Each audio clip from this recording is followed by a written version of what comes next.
The penthouse on Fifth Avenue was quiet in the way only expensive places ever were, insulated from the city's noise, sealed behind glass, marble, and money. Hannah Miller stood near the floor-to-ceiling windows, rocking her 9-month-old son against her chest while trying to slow her breathing. She was 8 months pregnant, her back aching, her ankles swollen, her body exhausted from nights without sleep. Outside, the Manhattan skyline glowed, indifferent and beautiful. Victor Langford's voice cut through the silence. "Stop pacing. You're making me nervous." Hannah froze. She adjusted her grip on the baby, whispering softly so he would not cry. The child's small fingers clutched her shirt, his cheek warm against her skin. She had learned that even the smallest sound could irritate Victor when he was in this mood. He stood near the kitchen island, scrolling on his iPhone, his jaw tight. A half-empty glass of whiskey sat beside his MacBook, still open from a late meeting. Hannah recognized the look in his eyes. Something had gone wrong today, and somehow it would become her fault. "I just need some air," she said carefully. "He's been fussy all evening." Victor looked up slowly, his expression darkening. "You always have an excuse," he said. "Do you know how you make me look?" Hannah did not answer. She had learned silence was safer. The elevator chimed softly. A moment later, Claire Donovan stepped inside, heels clicking confidently against the marble floor. She wore a fitted black dress and a smile that did not reach her eyes. She did not acknowledge Hannah at first, only walked straight to Victor and kissed his cheek. "You ready for tonight?" Claire asked lightly. "The plaza is expecting us." Hannah's stomach tightened. Victor glanced at Hannah, then back at Claire. "Almost." Claire finally turned, her gaze sliding over Hannah's pregnant body and the baby in her arms. Her lips curved upward in something close to amusement. "Wow," she said. "You look tired." Hannah felt heat rush to her face. She shifted her weight, a sharp pain pulling low in her abdomen. She swallowed it down. "I'm going to put him to bed," she said. As she moved past Victor, Claire's heels scraped loudly. Victor's patience snapped. "I said stop walking away from me." Hannah turned too slowly. The slap came without warning. Pain exploded across her face. The force knocked her backward, her balance gone. She clutched the baby tighter, instinct overriding shock. Her foot slipped on the polished floor, and a violent cramp tore through her stomach. "Hannah," Claire murmured, not moving, her phone already lifted. Victor stepped forward, his voice cold. "Don't drop my son." Hannah hit the floor on her knees, gasping. The baby screamed, a thin, terrified sound. Her vision blurred as another wave of pain ripped through her body, warm fluid spreading beneath her dress. She looked up at Victor, trembling. "I think something's wrong," she whispered. Victor stared down at her, expression unreadable. Behind him, Claire smiled, the camera still recording. And as Hannah collapsed forward, clutching her child and her unborn baby, no one in that penthouse moved to help her.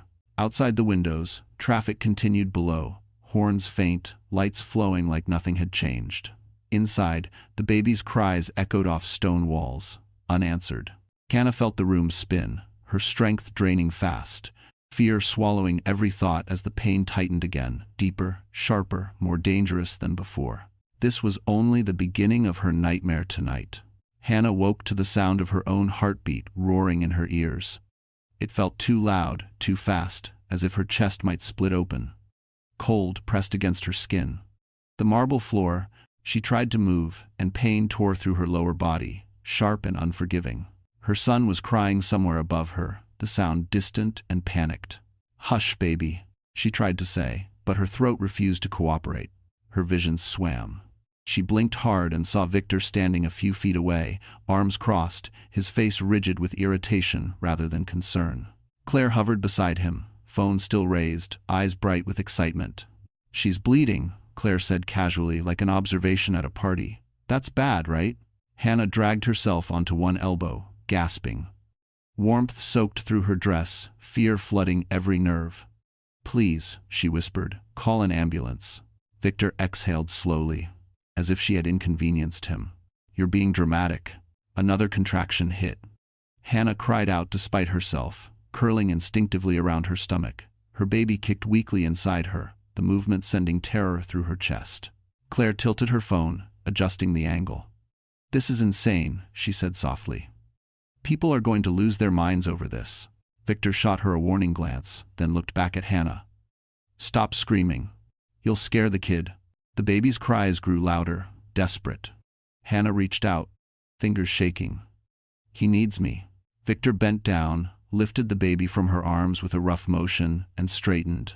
The sudden emptiness felt like being ripped apart. "Take him to his room," Victor said to Claire. "I'll deal with this." Claire hesitated, then smiled. "Of course."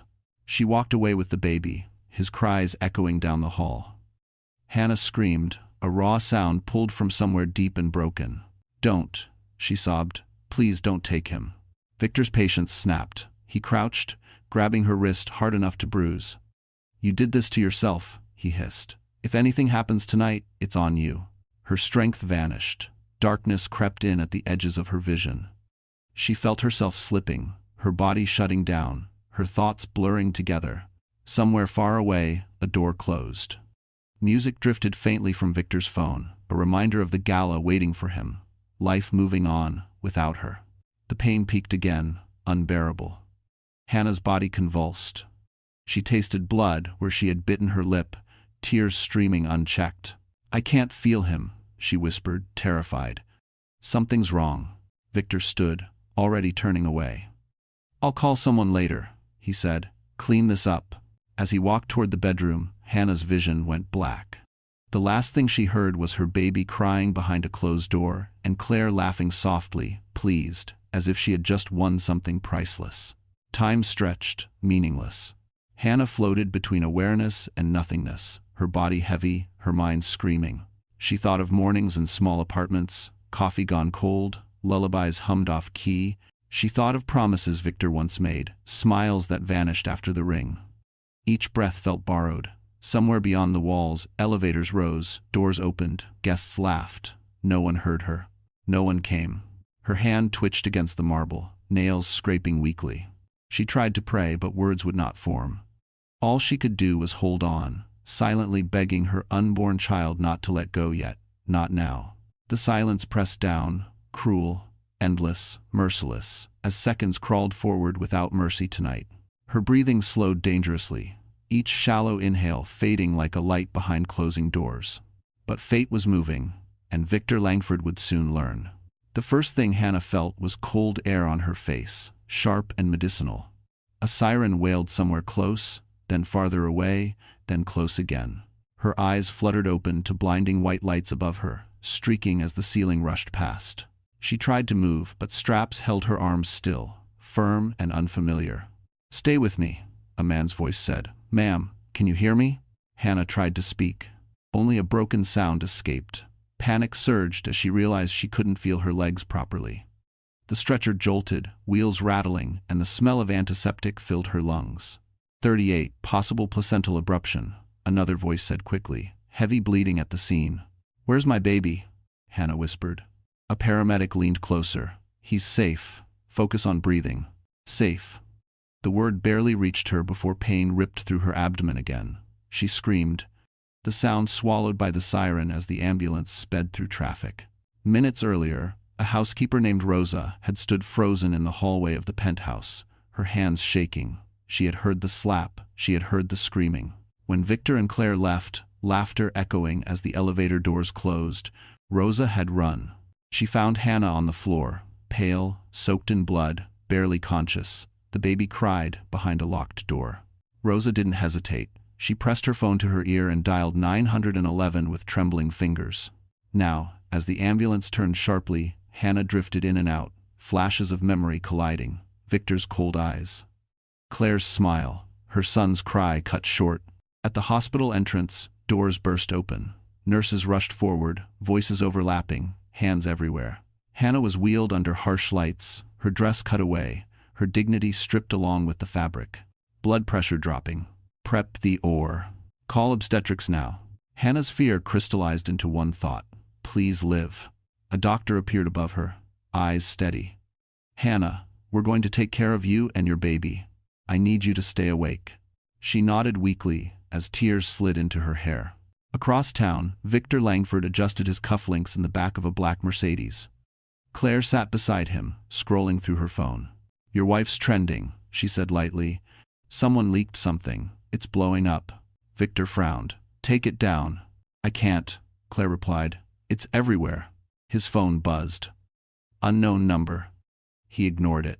At the hospital, Hannah was rushed into surgery, lights blinding, voices urgent.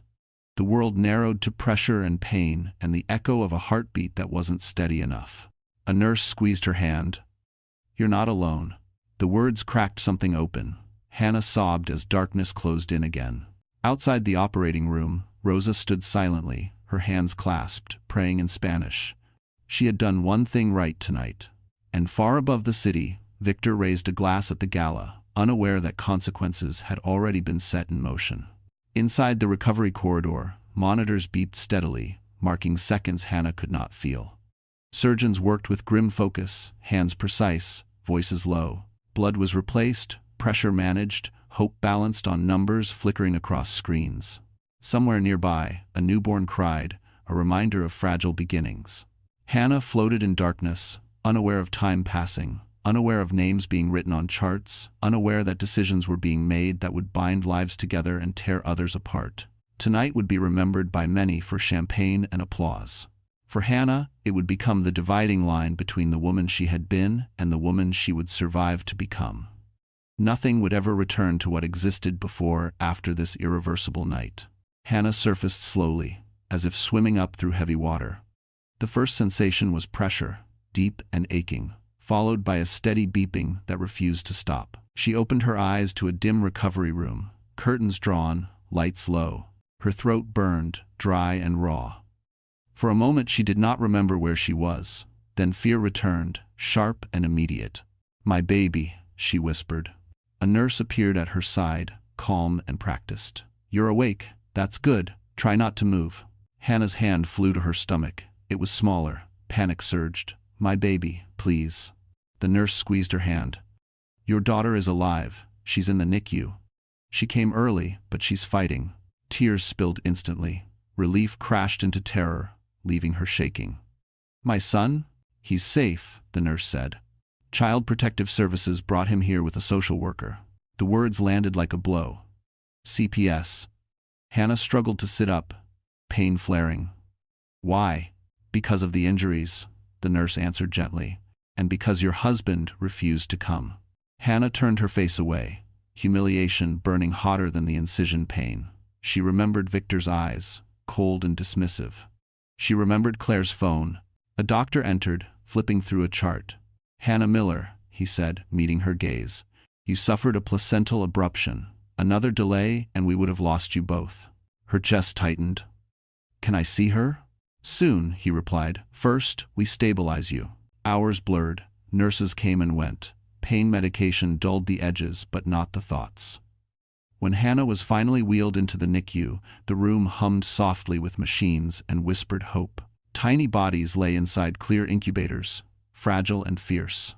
There she was, so small, so impossibly small. Hannah pressed trembling fingers to the glass. "I'm here," she whispered. "I'm so sorry." Behind her, voices rose. A woman in a blazer spoke firmly to a uniformed officer. "The father is refusing consent." Hannah turned. A social worker approached, expression careful. "Mrs. Miller, your husband has declined to sign emergency guardianship forms. Until we resolve custody, your children remain under supervision." The world tilted. "He can't," Hannah said. "Please." "We'll work through it," the woman said. "But there's more." A report was filed alleging instability. Hannah laughed weakly, the sound breaking. "By who?" The social worker didn't answer. She didn't need to. Night fell again. Alone in recovery, Hannah stared at the ceiling, fear coiling tighter. She felt smaller than she ever had, trapped by paper and power. Then the door opened quietly. An older man stepped inside, silver hair, neat, posture straight. He carried no flowers, no smile, just presence. "Hannah Miller," he said softly. "I'm Richard Hale. I owe your mother my life." She stared, confused, exhausted. "I don't understand." He pulled a chair close and sat. "You don't have to, not yet." He looked toward the window, then back at her, eyes steady. "But this ends now." Hannah felt something shift, subtle and dangerous, like a door unlocking somewhere far above her reach. Outside, unseen, Victor Langford's phone began to ring again. He did not raise his voice or make threats. He simply waited, certain, as if time itself answered him. In the hallway, alarms chimed and footsteps hurried, lives intersecting without pause. Hannah closed her eyes, breathing through pain, sensing the balance change. Somewhere beyond the hospital walls, cameras turned, documents surfaced, and favors were called in quietly. The night tightened, preparing to break, and nothing Victor controlled would remain untouched. Consequences arrived slowly, then all at once, rewriting futures, erasing lies, exposing cruelty, forever, publicly. Morning crept into the hospital room without warmth. Hannah lay awake, staring at the pale ceiling, listening to the rhythm of machines and distant footsteps. Her body hurt in places she did not recognize, a dull ache layered beneath sharper flashes of pain. Every few minutes she thought of her children, and every time fear tightened her chest again. A knock came. The social worker returned with a tablet and a thin folder. "There's been a development," she said. "Your husband has filed an emergency petition." Hannah swallowed. "For what?" "For temporary custody," the woman replied. "He claims you are unstable and a danger." The words landed hard. Hannah laughed once, then stopped. "He refused to come," she said. "He left me bleeding." "We documented that," the social worker said carefully. "But he has attorneys, powerful ones." Minutes later, 2 lawyers entered, suits crisp, smiles polite and sharp. They spoke quickly, confidently, as if Hannah were not fully awake. Terms, conditions, evaluations, supervised visits. Hannah felt buried alive under language she could not fight. "I want my children," she said. One lawyer nodded. "That will be discussed." After they left, Hannah shook uncontrollably. She pressed the call button, but it was not a nurse who entered. Richard Hale stepped in, coat folded over his arm. "They moved fast," he said. Hannah's voice broke. "They're taking my kids." "Not today," Richard replied. He sat, opened the folder, and read without emotion. "Victor thinks pressure wins wars," he said. "He is wrong." He placed his phone on the table and made a call. He spoke quietly, using names Hannah did not know. When he ended the call, he looked at her. Rest. Across town, Victor watched headlines scroll across a television in a private lounge. Claire leaned against him, satisfied. "This will blow over," she said. "It always does." Victor's phone buzzed again. He answered, irritation turning to confusion. His accounts were temporarily restricted pending review, a permit delayed, a board meeting canceled. At the hospital, CPS returned, their tone altered. "We're revising supervision," the social worker said. "You'll see your son today." Hannah cried, relief crashing through exhaustion. In the NICU, she held her daughter's tiny hand through a glove, whispering promises she would keep. Richard stood back, watching. Later, Victor arrived at the hospital unannounced, anger controlled behind a smile. He stopped when he saw Richard. "You," Victor said. Richard met his gaze. "Me." They stood in silence, measured. Victor felt it then, the first flicker of fear. Richard leaned closer and spoke softly. "This ends with your signature," he said. "Or without it." Victor's smile faltered. Somewhere deep, he understood. The game had changed, and for the first time, he was not in control. Security lingered near the doorway, pretending not to watch. A nurse paused, sensing tension, then moved on. Outside, rain streaked the windows, turning the city into blurred lines and shadows. Hannah closed her eyes, breathing through the ache, grounding herself with each slow count. She pictured her son's face, the weight of him asleep on her chest, the promise she had made to protect them both. Richard remained still, patient, relentless. Victor felt smaller with every second. He checked his phone again, then again, messages piling up, assurances evaporating. Somewhere, files were opening, calls were being returned, and doors were closing quietly. Hannah opened her eyes and met Victor's stare without flinching. For the first time, she believed she would survive this. Hope flickered, fragile yet stubborn, refusing extinction, promising consequences, justice, and a future she would finally choose herself with courage ahead. The gala at the Plaza Hotel glittered like nothing was wrong. Crystal chandeliers spilled light over silk gowns, tuxedos, and polished smiles. Victor Langford stood near the ballroom entrance, accepting handshakes, projecting calm he did not feel. His phone vibrated constantly in his pocket, each buzz tightening his jaw, each ignored call another crack beneath his confidence. Claire Donovan clung to his arm, radiant and triumphant. "Relax," she whispered. "They still adore you." Victor nodded, scanning the room. Donors laughed, cameras flashed, servers moved with practiced grace. This was his world, built on appearances, and he refused to let it slip tonight. He raised a glass, ready to deliver his speech. Across town, Hannah lay in her hospital bed watching rain crawl down the window. Her son sat beside her, coloring quietly under a nurse's watchful eye. She felt weak but alert, every sense sharpened by fear and resolve. Richard Hale stood near the door, reading messages on his phone. "They're waiting," he said. Hannah swallowed. "For what?" "For him to speak," Richard replied. "Timing matters." Back at the gala, Victor stepped onto the stage. Applause swelled. He smiled, steady, practiced. "Thank you for being here," he began. "Tonight is about vision, growth, and responsibility." A murmur rippled through the crowd as phones lit up. Whispers spread, subtle but fast. Victor hesitated, glancing toward the back of the room. Claire's smile stiffened. A screen behind him flickered to life. The video played without sound at first. A pregnant woman on a marble floor, a baby crying, a man's voice, cold, unmistakable. Victor's. Gasps erupted. Reporters surged forward. Cameras snapped wildly. The room descended into chaos. Victor turned, blood draining from his face. "Turn it off," he shouted. The sound cut in. Hannah's voice, trembling. "Please." Silence followed, heavy and absolute. Security rushed the stage. Claire stepped back, eyes darting. "This wasn't me," she whispered. Victor backed away, heart pounding. His phone rang again. He answered this time.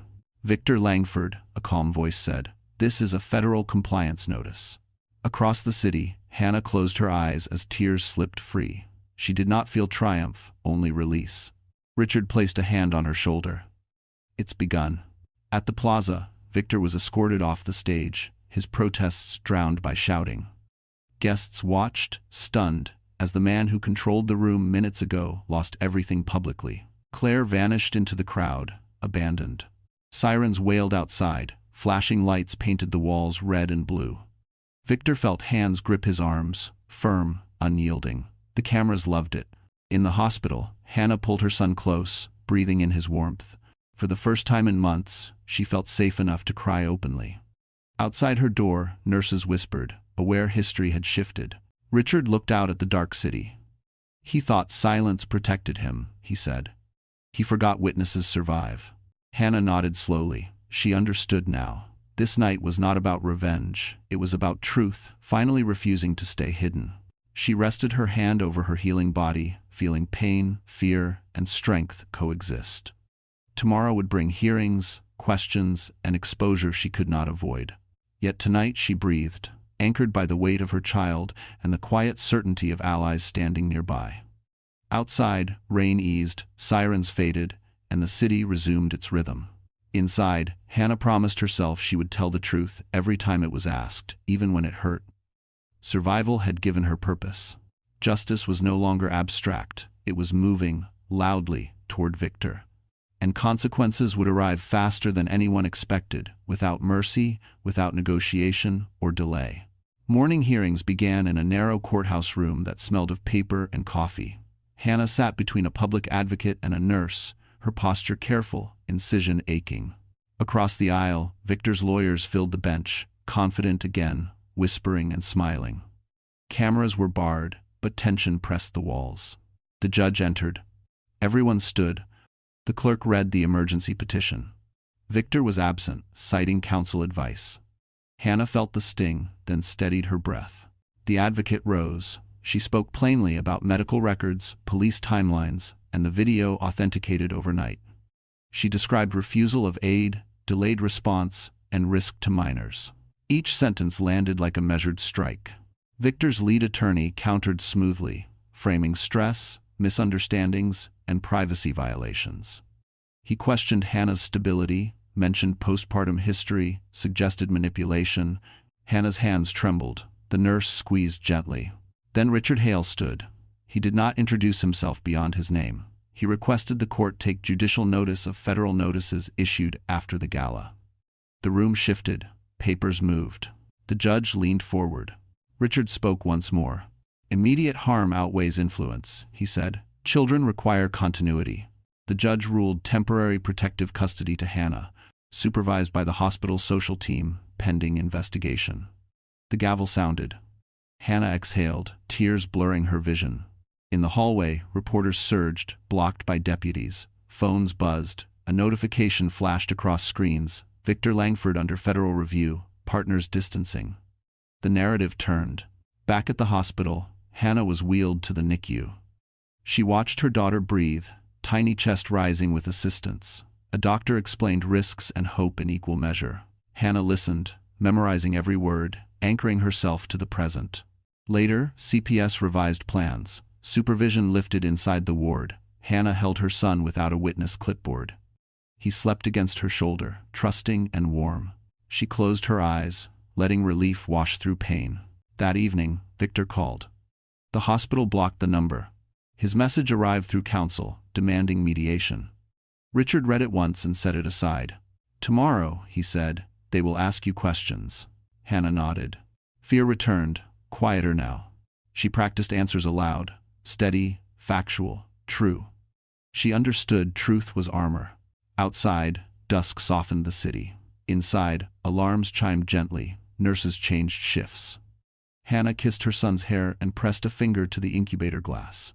"I'm here," she whispered. Somewhere across town, Victor stared at screens, watching allies evaporate. The machine he built to control outcomes now exposed him. He realized silence no longer protected him. Hannah lay back, exhausted but resolved. The night felt different, charged with consequence.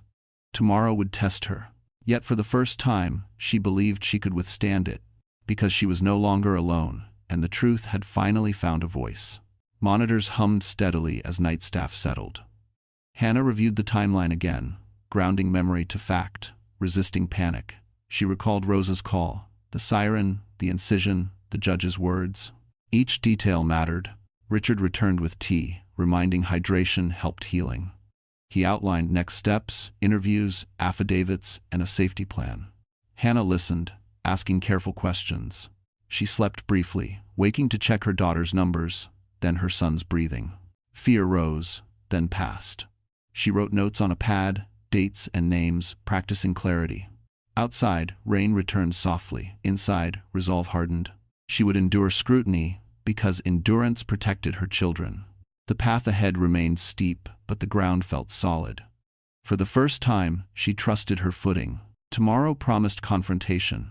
Yet hope persisted, disciplined and quiet, guiding choices, steadying breath, shaping testimony, anchoring courage through uncertainty. Sleep finally came, brief, fragile, necessary, restorative, tonight. Interviews began at dawn, quiet and clinical. Hannah sat at a small table, hands folded, answering questions from investigators who spoke gently but wrote everything down. She described the slap, the fall, the bleeding, the refusal to help. She repeated details until her voice steadied and the memories stopped shaking her hands. A female agent asked, "Did anyone witness this?" Hannah nodded. "The housekeeper." "And the camera?" Across town, Victor met with crisis managers who promised containment. They rehearsed statements, blamed stress, suggested reconciliation. Victor listened, numb, watching notifications stack like unpaid debts. Banks requested documentation. Partners paused transactions. Invitations vanished. By noon, subpoenas arrived. At the hospital, Richard coordinated quietly. He secured counsel for Hannah, arranged trauma support, and requested protective orders. He never raised his voice. People responded anyway. Systems moved. Hannah testified again in the afternoon, this time about finances. Accounts controlled, cards canceled, access denied. She explained how dependence became a cage. The room fell silent. Notes scratched faster. In the NICU, her daughter's numbers dipped, then recovered. A nurse smiled carefully. "She's stubborn," she said. Hannah laughed softly, grateful for stubbornness. Victor attempted to call. The line refused him. He paced, anger turning brittle. When a reporter confronted him outside his office, he said nothing. Silence now looked like guilt. That evening, a judge signed temporary restraining orders. Victor was barred from contact. Security was arranged. Hannah felt the weight lift slightly, like a knot loosening. Richard visited again. "Tomorrow brings disclosure," he said. "Emails. Transfers." Hannah nodded. She feared what would surface, yet wanted daylight. Truth, she had learned, did not need embellishment. Night settled. Hannah held her son and told him stories about brave turtles and slow winds. He laughed, unaware of headlines. She watched his chest rise, counting breaths, grounding herself. Elsewhere, Victor read leaked messages on a screen. His own words reflected back without context or mercy. He understood then that power depended on belief, and belief was gone. At midnight, Hannah wrote a statement in her own handwriting, clear and simple. She signed it, "Steady." For the first time, she slept without jolting awake. Morning would bring consequences. Tonight brought resolve. Monitors hummed softly as staff changed shifts, footsteps measured, voices low. Hannah adjusted her pillow and breathed through the ache, reminding herself healing required patience. She thought of Rosa, of sirens, of hands that chose action over fear. Gratitude settled, quiet and heavy. Richard returned with updates before leaving. Committees convened, audits opened, travel restricted. He explained timelines and risks, never minimizing, never alarming. Hannah appreciated the honesty. It felt like respect. Outside, winter air sharpened the streets. Inside, warmth gathered around small certainties. A sleeping child, a steady heartbeat, a promise kept. Hannah closed her eyes and practiced courage like a skill, repeating facts, accepting uncertainty, trusting process. Somewhere else, Victor faced locked doors and unanswered calls. The city did not bend. It continued, bright and indifferent, while his world narrowed. He sensed the end approaching, not with drama, but with paperwork and patience. Back in the ward, a nurse announced stable vitals. Hannah smiled. She whispered thanks, not to fate, but to effort. When the lights dimmed, she rested her hand over her heart and chose tomorrow. Resolve hardened, steady and quiet, as night carried her forward. It was enough to begin again, and she knew it. Tomorrow would ask much, but she would answer. With truth, patience, and love, she would endure. For her children, always, without fear. That promise anchored everything. Nothing could take it now. Ever again, never, she believed herself. Finally, disclosure day arrived with rain and subpoenas. Hannah sat in a small conference room beside her attorney, hands steady, answering as documents appeared on a screen. Emails showed patterns. Transfers showed intent. Timelines aligned with hospital records. The story no longer depended on memory. It lived on paper. An investigator asked about access controls. Hannah explained passwords changed, cards canceled, rides denied. She described isolation as policy, not accident. Her attorney nodded, guiding her gently. Each answer tightened the net. Across town, Victor faced auditors. He tried charm, then anger. Neither moved the process. Requests multiplied. Accounts froze. Travel paused. His crisis team resigned within hours, citing conflicts. He watched influence drain away. Back at the hospital, Hannah visited the NICU between sessions. Her daughter breathed with support, stubborn as promised. Hannah whispered updates, narrating progress like a ritual. Nurses smiled. Stability mattered. At noon, reporters gathered outside the courthouse. A brief statement was released. Factual and restrained. No names shouted, no accusations dramatized. The restraint spoke louder than outrage. Markets noticed. Partners noticed. Victor's phone lit again. This time, it was his board. Emergency meeting. Votes scheduled. He realized too late that silence could not outlast evidence. The room felt smaller. In the afternoon, a deposition continued.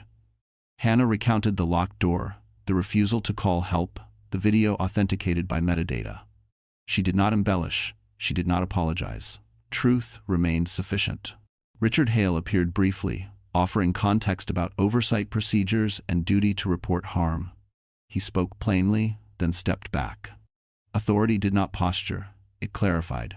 By evening, a judge issued preservation orders. Records were secured, assets earmarked. Hannah felt relief and grief intertwine. Ending harm meant ending illusions. She returned to her room exhausted. Her son climbed into bed, careful of wires, pressing his cheek to her shoulder. She breathed him in, grounding. The nurse dimmed lights. Elsewhere, Victor watched a televised segment summarizing the day, his name scrolled beneath phrases he once controlled. He muted the sound. The apartment felt hollow. Hannah wrote in a notebook, listing next steps and small gratitudes. Tea, a warm blanket, honest counsel. She practiced patience, knowing momentum favored truth. Near midnight, a message arrived from the court clerk confirming schedules.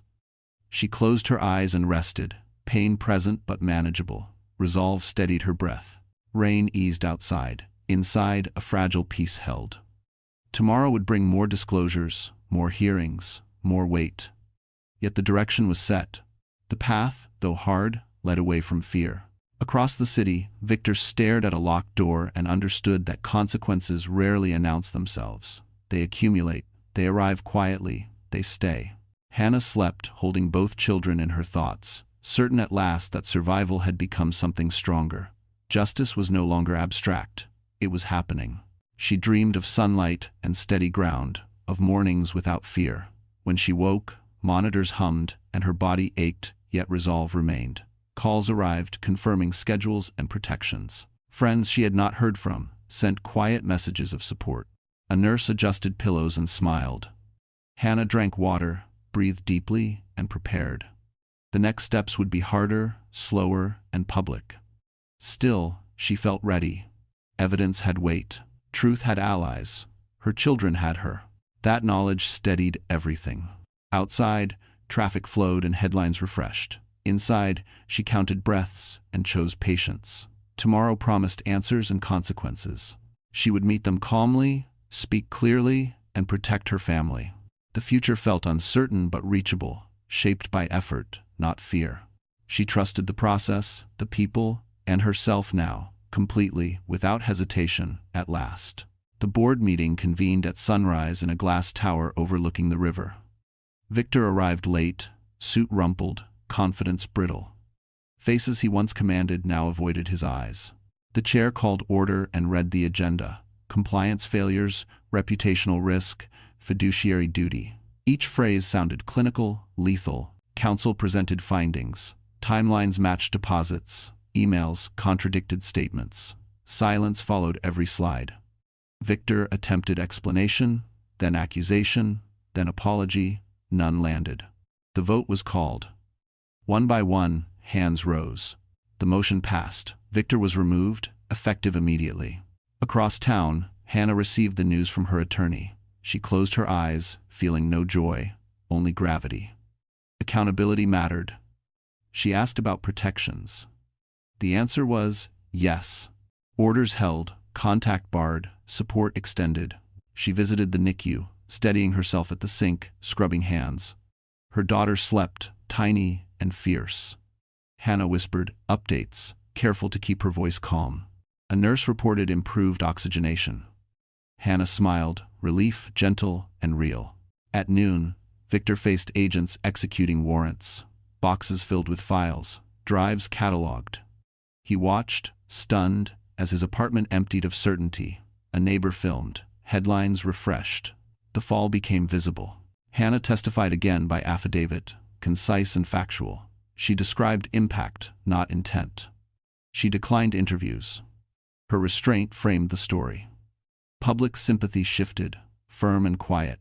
Richard Hale met briefly with prosecutors, then returned to the hospital. He sat with Hannah and outlined the next phase. Indictments would take time. Custody reviews would conclude.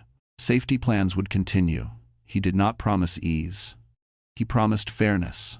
That evening, Hannah held her son during story time. He asked why the room had so many beeps. She answered honestly, softly. He accepted it, trusting. She kissed his hair and breathed. Victor spent the night in a holding room. Lights too bright, bench too hard. He replayed choices, searching for leverage that no longer existed.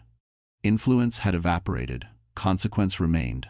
Near midnight, Hannah wrote a letter to herself, dated and signed. She listed truths she would not forget. She placed it in her bag beside medical papers. Anchors mattered. Outside, rain cleared. The city reflected itself in wet pavement, moving on. Inside the ward, monitors hummed. Hannah rested, pain present, fear diminished. Tomorrow would bring formal charges, more hearings, more patients. She felt ready. When sleep came, it was deeper than before. Resolve had replaced panic. The arc had turned. The machinery of justice moved, slow and deliberate. Hannah trusted it now, because she trusted herself. Morning would ask again. She would answer. Before dawn, notifications arrived confirming bail conditions, travel limits, and asset holds. Hannah read them slowly, absorbing permanence. Nurses adjusted lines and smiled encouragement. A chaplain stopped by, offering quiet presence without questions. Hannah accepted the silence gratefully. She practiced breathing, counting to 4, then 6, then 8, steadying her core. Pain flared, then eased. She focused on what remained within reach: consent, truth, care. Her attorney checked in with a brief call, outlining schedules and expectations. Hannah asked for copies. Agency mattered. In another building, Victor signed forms with shaking hands, escorted between rooms. He searched faces for recognition and found none. Process replaced privilege. As light strengthened, Hannah stood with assistants and took 3 careful steps. Applause would have embarrassed her. She preferred the nurse's nod.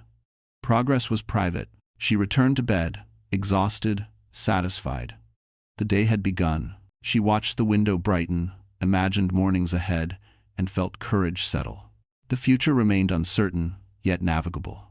With support aligned and facts secured, she prepared to continue, patient and precise, protecting her children and herself, step by step forward. Charges moved from rumor to record before noon. Hannah sat upright as her attorney explained counts, statutes, and timelines. She listened, steady, asking only for clarity. Outside the ward, reporters gathered again. Quieter now, respectful. The story had weight, and weight changed behavior. Claire Donovan appeared in headlines by afternoon. Messages leaked, contracts surfaced. She released a statement denying malice, blaming pressure. No one amplified it. Sponsors paused. Invitations vanished. The glow around her dimmed fast. Victor's arraignment followed. Cameras captured his arrival. Shoulders tight, eyes flat. He pled not guilty through counsel. Conditions were read aloud. Distance enforced. Assets held. The judge's voice carried finality. The room exhaled. At the hospital, Hannah met with a victim advocate who explained compensation funds and counseling options. Hannah chose therapy and declined interviews. She wanted healing, not spectacle. The advocate nodded, appreciative. In the NICU, the ventilator settings eased. A nurse announced progress. Hannah laughed softly, the sound surprising her. She traced a heart on the glass, whispering encouragement. Hope felt earned. Later, Richard Hale arranged a brief press availability. He spoke once, carefully. He confirmed process, declined commentary, and left. The restraint framed everything. Public sentiment solidified. Victor attempted mediation through a back channel. Hannah declined. Her attorney documented the attempt. Boundaries were safety, not revenge. That night, Hannah packed a small bag. Discharge planning began. She would move to a protected apartment with medical support nearby. The idea frightened her less than she expected. Change no longer meant danger. A lull settled. Hannah read to her son, voice steady. He asked if they were going home. She said they were going somewhere safe. He nodded, satisfied. Across the city, Victor returned to an empty apartment under restrictions. He scrolled old photos, searching for leverage. There was none. Consequence does not negotiate.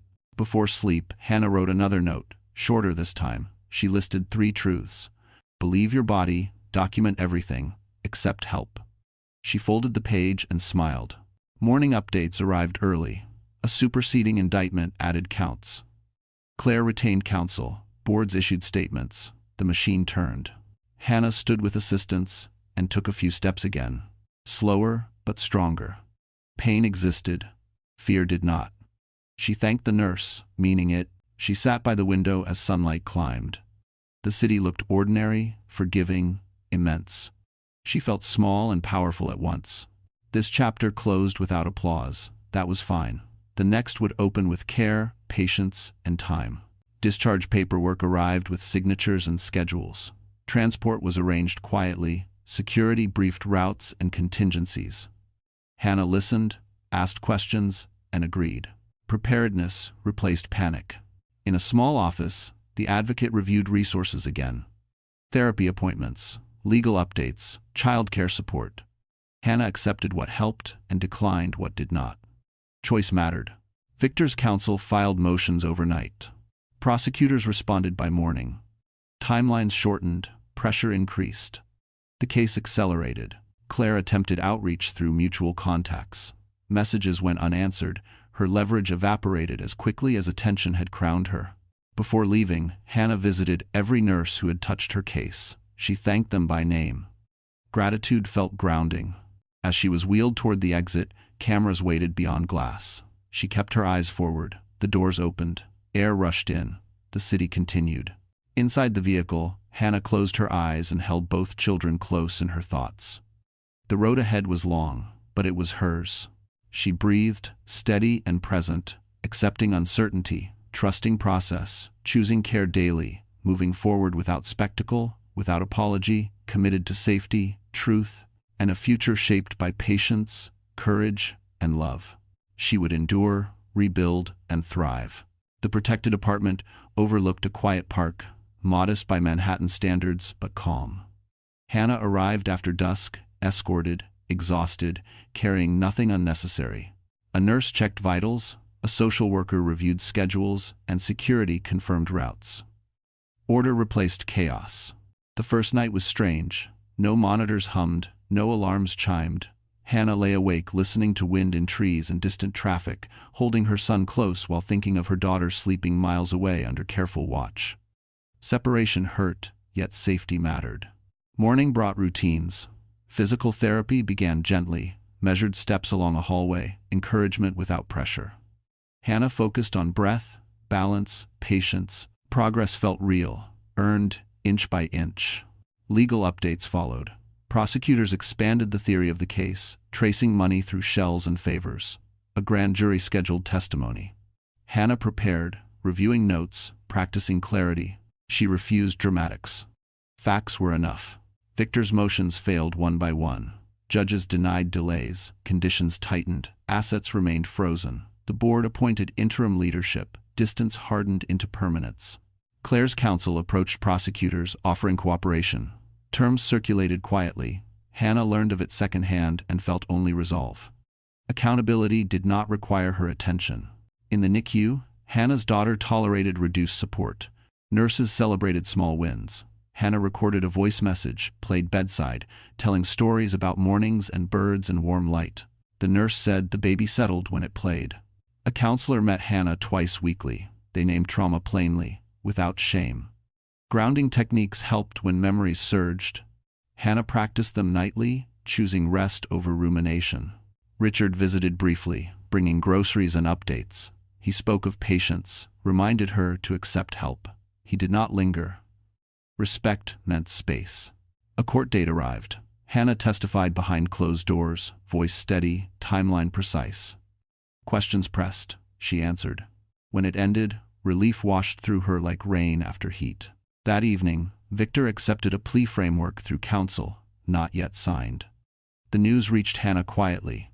She exhaled, not celebrating, simply acknowledging movement toward resolution. Days passed.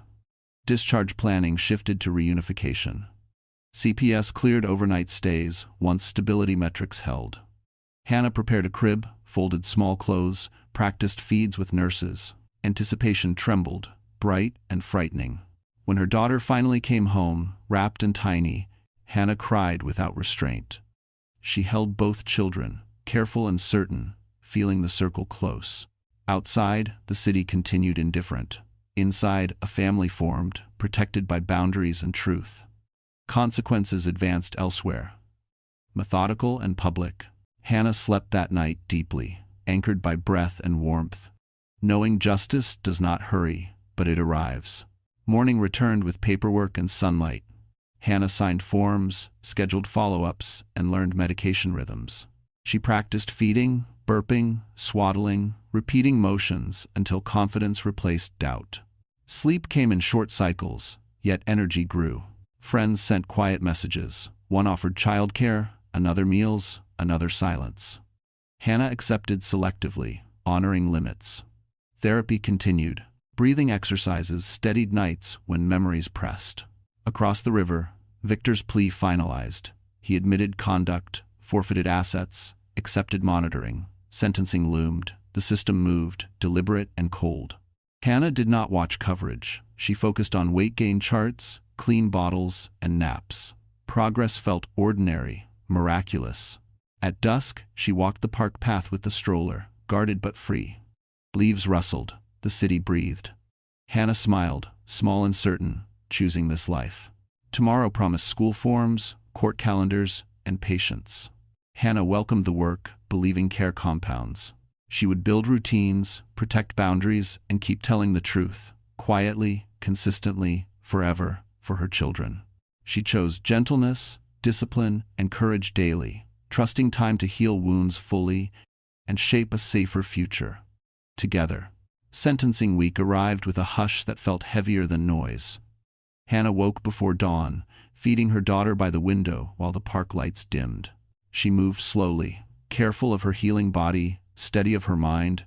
Today, she would attend court, not as spectacle, but as witness. The courthouse corridors smelled of polish and paper. Hannah entered through a side door with her advocate, holding a folder she knew by heart. She felt eyes on her, then felt nothing. Focus narrowed. Breath steadied. Victor stood when the judge entered. He looked smaller, older, stripped of certainty. Counsel spoke first, citing cooperation, remorse, restitution. The words floated, hollow. Then prosecutors spoke, detailing harm, leverage, refusal of aid, and financial coercion. Evidence appeared again, orderly and final. Hannah was invited to speak. She rose, hands resting on the podium, voice level. She described facts, not feelings. The slap, the fall, the locked door, the refusal to call help. She described the hospital, the surgery, the NICU. She described fear turning into resolve. She ended simply, asking for safety and accountability. The judge listened without interruption. When the gavel finally sounded, the sentence was clear. Custodial time, asset forfeiture, lifetime protective orders, supervision, no contact. The room exhaled. Victor closed his eyes. Finality settled. Outside, reporters waited. Hannah did not stop. She walked past, head high, into winter light. Relief arrived quietly, like warmth returning to fingers. That afternoon, Hannah returned home to routines. Bottles sterilized, medications measured, a nap earned and brief. The ordinary felt precious. Healing lived here. News broke again at dusk. Claire Donovan's cooperation agreement became public. She would testify in related matters. Sponsors cut ties. Her influence evaporated. Hannah felt no satisfaction, only closure. Richard visited with takeout and calm. He congratulated Hannah without celebration, reminded her to keep therapy appointments, and asked if she needed anything. She asked for time. He understood. Later, a letter arrived from the Victims Fund confirming assistance. Hannah filed it carefully, grateful for structure. She wrote thank you notes to nurses, concise and sincere. Night settled. Hannah rocked her daughter and told her about tomorrow. About parks and books and quiet mornings, about telling the truth and keeping promises. Her son listened, wide-eyed, absorbing certainty. Across the city, Victor was processed into custody. Cameras flashed once, then moved on. Power faded into procedure. Before sleep, Hannah read her old notes and crossed out fears that no longer applied. She added new goals, modest and real. Finish therapy milestones. Enroll her son in preschool. Take a class she postponed. Breathe. She slept deeply. Justice had arrived, not as spectacle, but as boundary. Morning would bring another day of care. Hannah welcomed it. At dawn, messages arrived from friends and strangers, brief and respectful, offering meals, rides, silence. Hannah accepted some, declined others, honoring limits she learned to keep. She reviewed calendars, court dates, therapy sessions, school tours, pediatric visits, and built a week that felt possible. In the kitchen, sunlight touched the counter, and she brewed tea, breathing steam like promise. She practiced gratitude without pressure, courage without noise. Outside, joggers passed, ordinary lives continuing. Inside, a family rooted. The story would echo online, debated and dissected, but here it ended differently. With boundaries held, consequences set, and care prioritized, Hannah chose forward motion. She closed the notebook, lifted her daughter, and opened the door to morning, carrying truth lightly, ready to live. Quietly, she promised persistence, patience, and protection, trusting time, process, and community to sustain healing, accountability, and hope for her children, herself, and the life ahead together. Spring returned cautiously, and with it came routines that no longer revolved around court dates. Hannah woke before sunrise, feeding her daughter while the park warmed outside. Her son built towers on the rug, narrating victories. Ordinary mornings felt radical after chaos. Therapy continued. Hannah learned how trauma lived in muscles and breath. She practiced grounding, naming objects, counting steps, choosing rest. Some nights memories surged, but she met them with patience, not panic. Healing was work, and she did it. Legal finalities followed. Restitution schedules were set. Funds transferred under supervision. A permanent protective order arrived by mail, plain and firm. Hannah filed it carefully, then exhaled. Boundaries were real. Richard visited less often now, by design. Independence mattered. He left groceries and updates and trusted her to lead. She appreciated the respect. Support without control was new and welcome. A letter arrived from a small design studio seeking a project manager. Hannah had applied months earlier, quietly. The role was flexible, remote, friendly, creative. She hesitated, then accepted an interview. Hope felt practical. The interview went gently. They discussed timelines, accessibility, and trust. Hannah spoke honestly about limits and strengths. She was offered a trial contract. She said yes. Days filled with planning, childcare blocks, feeding charts, deadlines. Hannah found rhythm. Work restored confidence without draining it. Each completed task felt like a stitch closing an old wound. News cycles moved on. The city forgot the spectacle. Hannah welcomed anonymity. She walked the park path daily, stroller rolling, greeting neighbors. Safety became habit. Claire's testimony concluded elsewhere. Sentences were issued. Hannah did not read details. Closure did not require consumption. One afternoon, the building superintendent introduced a neighbor who fixed a loose rail. His name was Marcus. He was quiet, patient, respectful. He spoke to Hannah, not over her. He waved at her son, smiled at the baby, and left. Weeks passed. Marcus crossed paths again, returning a misdelivered package. They exchanged small talk about weather and coffee. Nothing urgent, nothing loud. Summer approached. Hannah's daughter gained weight, strong and alert. Her son started preschool. Hannah attended orientation, heart full, steady. A message arrived from Marcus asking if she wanted company for a park walk. No pressure. Hannah considered, then agreed. They walked, talking about books and routes, sharing silence easily. There was no rescue, no promise, just kindness and consistency. Hannah felt something open, careful, and hopeful. That night, she wrote goals again. Finish the contract. Save. Rest. Remain open. She slept peacefully. The past stayed past. The future felt earned. Later, Hannah met with her attorney to finalize remaining paperwork, reviewing schedules, contingencies, and safeguards. The conversation was brief, professional, reassuring. She signed, thanked her, and left without dread. Control felt ordinary now. On a Sunday morning, Hannah invited Marcus for coffee in the building lobby. They talked about music, routines, and patience. He listened. He did not ask for details. Respect deepened trust. Weeks became months. The contract renewed. Savings grew. Therapy goals shifted toward growth. Hannah noticed laughter returning, unforced. One evening, after a long walk, Marcus asked gently if she would consider dinner sometime, slowly, on her terms. Hannah paused, checked her body, felt calm, and said yes. The answer surprised her with its ease. It felt like choosing forward motion without erasing scars, honoring boundaries while welcoming connection, and trusting that love could arrive quietly, responsibly, and with patience. Built on mutual care, shared time, and steady presence over days, weeks, seasons, growing naturally, safely, and freely, with respect, warmth, laughter, support, and choice, guiding every step from now on. Autumn arrived quietly, and with it came a sense of final closure Hannah had not dared to expect. Court documents no longer arrived weekly. Her phone stayed silent. The crisis rhythm faded, replaced by schedules that felt human. School drop-offs, therapy sessions, work calls, dinner baths, life steady and imperfect. Victor's sentencing details surfaced briefly in the news, then disappeared. Prison time confirmed. Assets redistributed. Foundations dissolved. The empire that once towered over her reduced to archived articles and case citations. Hannah did not read them twice. The end did not require witness. One afternoon, Hannah received confirmation of the final transfer from restitution funds. She sat at her desk, stared at the email, and cried, not from triumph, but from relief. The money meant safety. It meant choice. It meant her children would never be trapped by dependence again. She closed her laptop and walked to the window.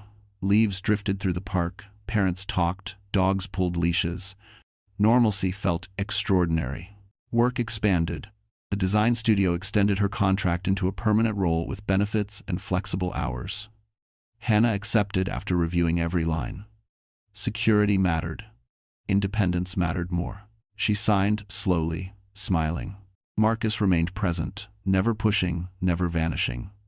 He learned bedtime routines, waited outside preschool, fixed broken shelves without being asked. He showed up consistently, which mattered more than charm. Trust built itself quietly. One evening, as they walked the familiar park path, Marcus stopped. He looked nervous, honest. He spoke without rehearsed words. "I don't want to replace anything," he said. "I just want to build something, if you're willing." Hannah felt no fear. She felt clarity. She said yes. Winter arrived early. Hannah's daughter laughed easily now. Her son read simple books aloud with pride. The apartment felt warm, lived in, safe. Holidays passed without tension. New traditions formed naturally. A final letter arrived from the court confirming case closure. Hannah placed it in a folder, labeled and complete. She did not revisit it. Closure did not need repetition. At therapy, Hannah spoke about the future instead of the past. Goals replaced coping strategies. Confidence replaced vigilance. Healing revealed itself in small, consistent ways. On a clear evening, Marcus cooked dinner while Hannah watched her children draw at the table. She felt gratitude without guilt, joy without fear. Later that night, Marcus asked Hannah to marry him, simply, privately, without spectacle. No audience, no pressure, just choice. Hannah said yes, knowing this was not rescue, but partnership, not compensation, but love. The past no longer owned her story. Consequences had found their place. Justice had done its work. What remained was life, chosen freely, built carefully, and protected fiercely. And for the first time, Hannah believed happiness could be quiet, lasting, and entirely her own. She understood now that survival was not the finish line. It was the starting place. Every boundary she held, every choice she made, became proof of strength earned through endurance. Her children would grow with truth, not fear. Love would remain patient, not possessive. Power would be defined by care, not control. The city outside would forget the scandal, but inside these walls, values would endure. Hannah carried forward lessons carved by pain and sealed by justice, committed to protecting peace, choosing dignity, and building a future measured not by wealth or spectacle, but by safety, trust, and the quiet courage to keep going. She trusted time, accepted help, honored limits, welcomed joy, and allowed herself to believe that stability, kindness, and love could finally last without apology, fear, or hesitation. Every ordinary day ahead felt possible. Months later, the wedding was small and deliberate. No ballroom, no press, no speeches crafted for applause. Just a courthouse room filled with afternoon light and a circle of people who had earned their place there. Hannah wore a simple dress and steady confidence. Marcus stood beside her, calm, present, and entirely himself. Her son held the rings with solemn pride. Her daughter slept in a carrier against Hannah's chest, warm and heavy and real. When the judge asked if they consented, Hannah answered clearly, yes. The word felt grounded, not hopeful, but chosen. Afterward, they walked to the park, the same path Hannah once feared. Leaves shifted underfoot. Neighbors smiled without recognition. Life continued, kind and unremarkable. That was the gift. Work flourished quietly. Hannah led projects, mentored juniors, and set boundaries without apology. Her savings grew. Her calendar balanced effort and rest. Therapy moved to maintenance. The past no longer interrupted sleep. Victor's appeals concluded. Denials followed. The record settled. Hannah learned of it by accident, a line in a brief article. She felt nothing sharp. Closure had arrived earlier. Claire relocated and faded from relevance. Hannah wished her no harm. Distance was enough. Richard attended the wedding briefly, hugged Hannah once, and left early. He trusted outcomes more than ceremonies. She sent him a handwritten note later. Gratitude, simple and complete. That evening, Marcus cooked while Hannah bathed the children. Steam fogged the mirror. Laughter echoed. The apartment felt permanent, in a way money never secured.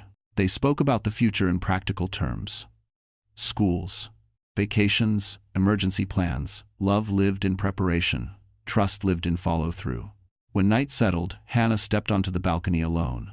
The city hummed below. She remembered fear, marble floors, sirens, and breath held too long. She released it all. Happiness did not arrive loudly. It arrived as safety repeated until it felt ordinary. It arrived as respect, patience, and shared labor. It arrived as mornings without dread. Hannah returned inside and closed the door gently. Marcus looked up and smiled. The children slept.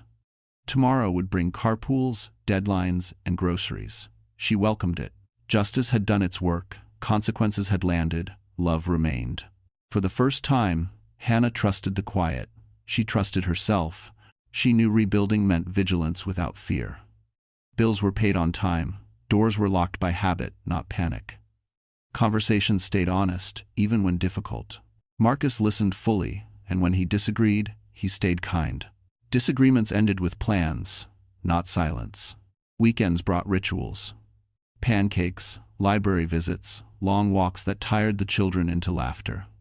Hannah photographed moments sparingly, preferring memory to proof. Presence mattered more than documentation. At work, she declined overtime that cost peace. She negotiated pay with clarity. Respect followed consistency. Mentorship became mutual. She taught boundaries and learned patience. Friends gathered slowly, chosen carefully. No one demanded explanations. No one minimized scars. Support arrived as meals, rides, and childcare, offered without strings. When anniversaries of the night returned, Hannah acknowledged them quietly. She scheduled therapy, rested, and moved forward. Healing allowed remembrance without re-entry. The city changed seasons again. Snow softened edges. Spring returned with blossoms. Time did what time does when safety holds. One evening, Hannah wrote a final letter and sealed it. It contained gratitude for survival and forgiveness for herself. She placed it away, not to reopen. Life did not become perfect. It became possible. And possibility, she learned, was everything. With patience, courage, and care, Hannah stepped forward daily, choosing safety, love, and honesty, building a future measured by peace, trust, and shared purpose together for them. A year after the sentencing, Hannah stood in the kitchen, watching sunlight move across the table. Her life no longer revolved around survival. It revolved around intention. The children laughed in the living room, building something with blocks and imagination. Hannah listened to their voices without tension. The sound felt earned. Her work had grown steadily. Projects arrived through referrals, not urgency. She chose clients, set timelines, and protected rest. Boundaries held. Marcus entered quietly, coffee in hand. He kissed her cheek, familiar, grounding. Love remained consistent, never dramatic. They planned the week together. School forms, work calls, therapy check-ins. Partnership meant sharing, not saving. That afternoon, Hannah attended a community meeting about family safety. She listened more than she spoke. When asked, she offered facts, resources, and encouragement. No names, no spectacle. News from the past surfaced briefly online. An appeal was denied. The story ended again. Hannah closed the browser. In the evening, she walked the park with Marcus and the children. Leaves shifted, air cooled, safety felt ordinary. At home, Hannah organized documents, then set them aside. The file was complete. She reflected on how far she had come. Fear once dictated every choice. Now, values did. That night, Marcus asked about long-term plans. Hannah answered honestly. They spoke of stability, education, and presence. No promises were rushed. Trust continued building. Later, Hannah wrote in her journal. She thanked herself for choosing help, for staying, for telling the truth. Sleep came easily. Morning followed with calm. Hannah prepared breakfast, packed lunches, and reviewed her calendar. Life moved forward. She knew healing did not erase memory. It reshaped it. When challenges appeared, Hannah met them with patience. She no longer doubted her instincts. In quiet moments, gratitude surfaced, not for pain, but for survival. The future remained unwritten. That no longer frightened her. She stood at the window again, watching light change. She felt capable. This was the reward she earned. Autonomy, safety, love, and choice. No one could take it away. Hannah smiled, turned back to her family, and continued living, fully, freely, and without fear. She understood now that justice was not only punishment, but prevention. It created space for safer lives. Hannah committed herself to that principle. She volunteered monthly, supported shelters, and shared resources. Action replaced fear. Marcus supported her efforts, offering time and care. They modeled respect for the children, who learned safety through example. Evenings ended with stories and laughter. Nights ended with rest. The past stayed where it belonged. Hannah no longer measured herself by what she survived, but by how she lived. That understanding grounded her. Each day affirmed the same truth. Consequences mattered, and so did compassion. Balance was possible. Hannah embraced it fully, carrying forward with strength, patience, and grace. The story that once defined her ended. A better one continued. She welcomed tomorrow without dread, trusting herself completely. Home felt safe, love felt steady, life felt hers. She held that truth gently, knowing it would guide her through every season ahead, whatever came, without surrendering her voice, her boundaries, or her future.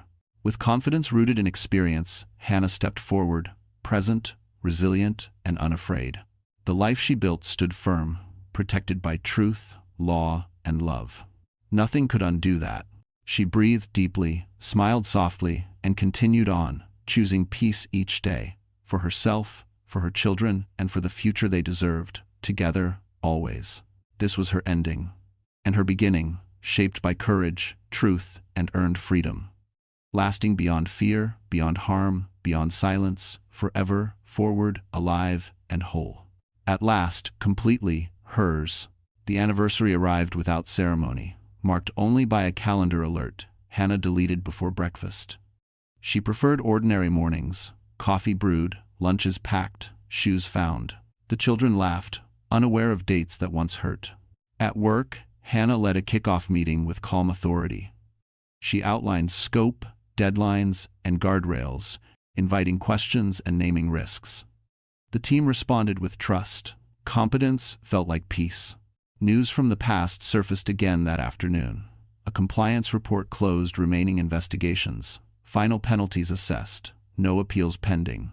The case was finished. Hannah read the notice once and archived it. She walked home through the park, noticing leaves, dogs, and familiar faces. The city had absorbed the shock and moved on.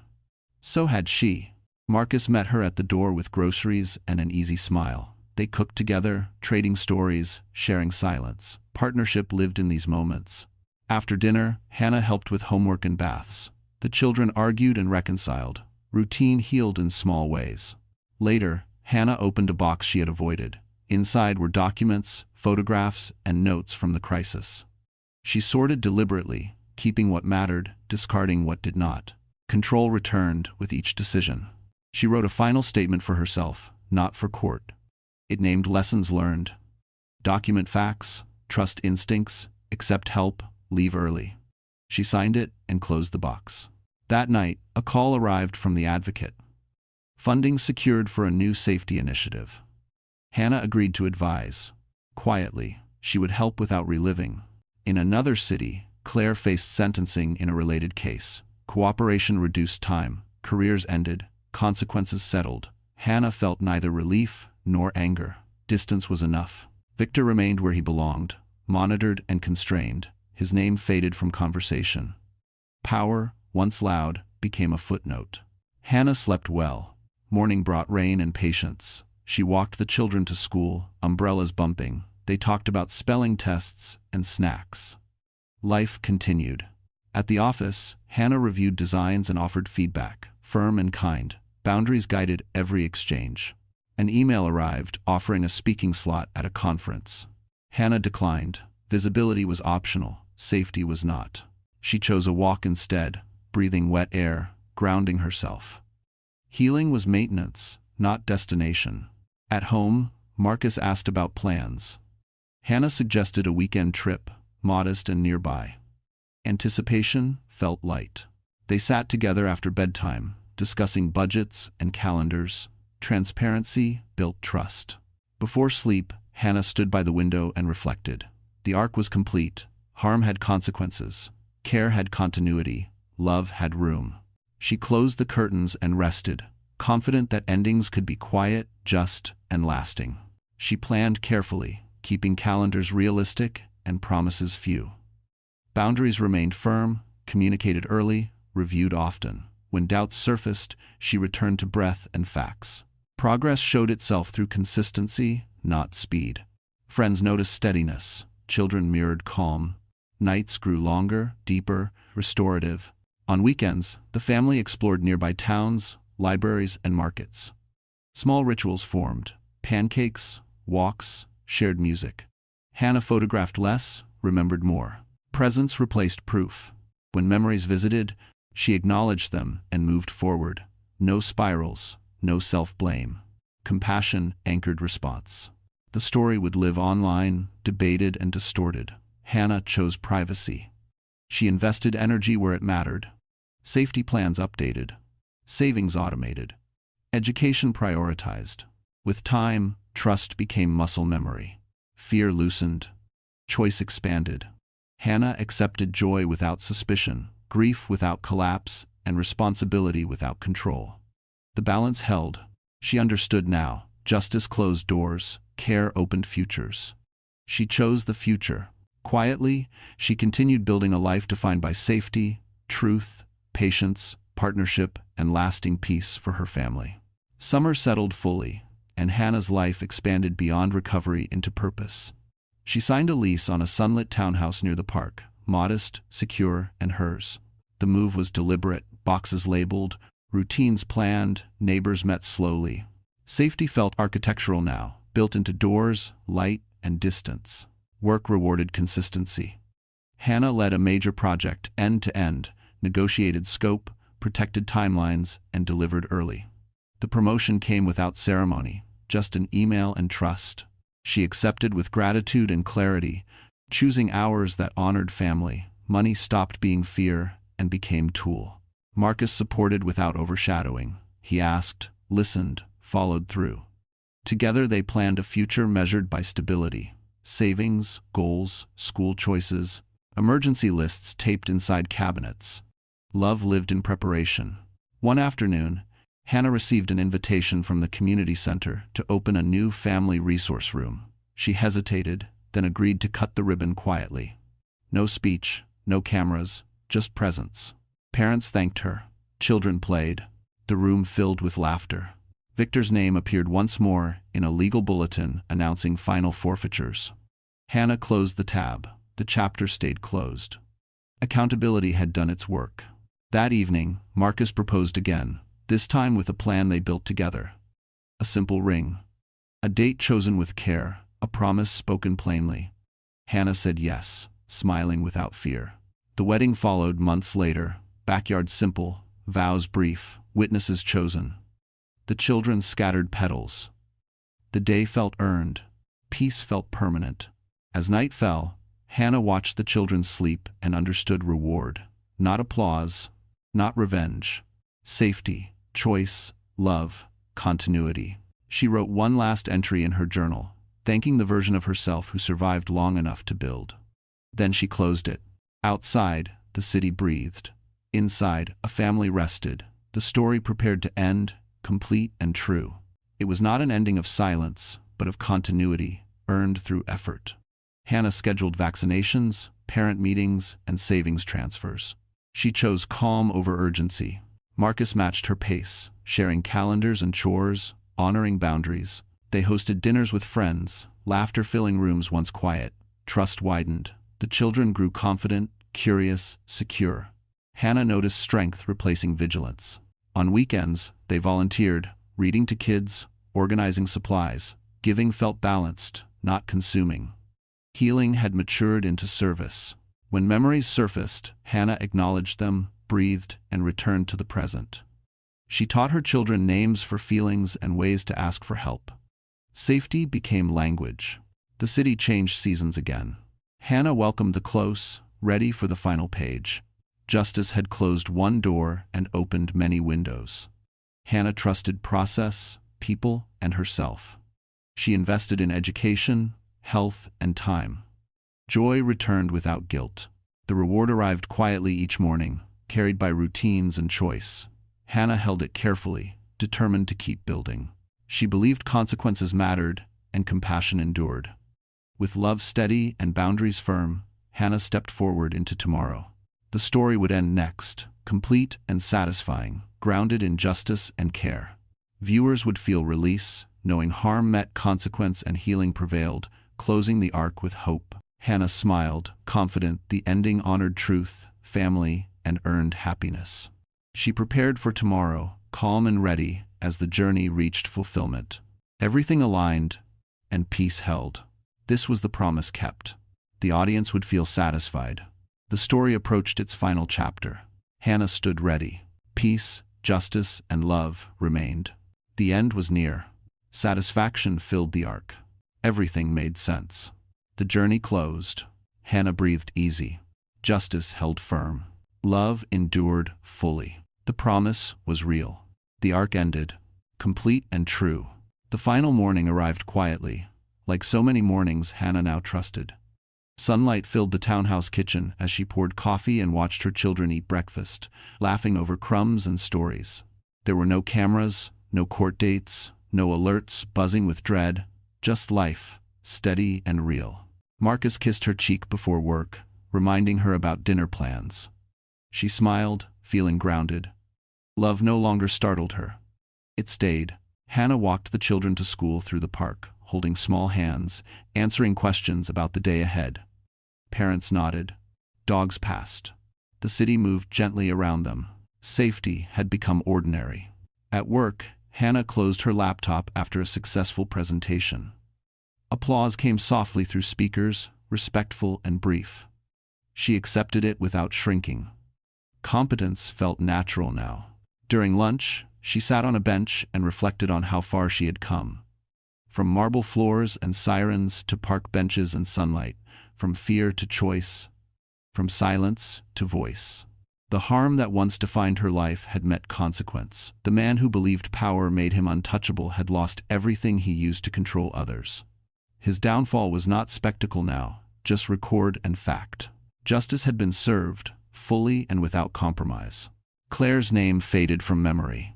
The allure of cruelty dissolved into irrelevance. The system corrected itself, imperfectly but firmly. Hannah returned home early and prepared dinner, humming softly.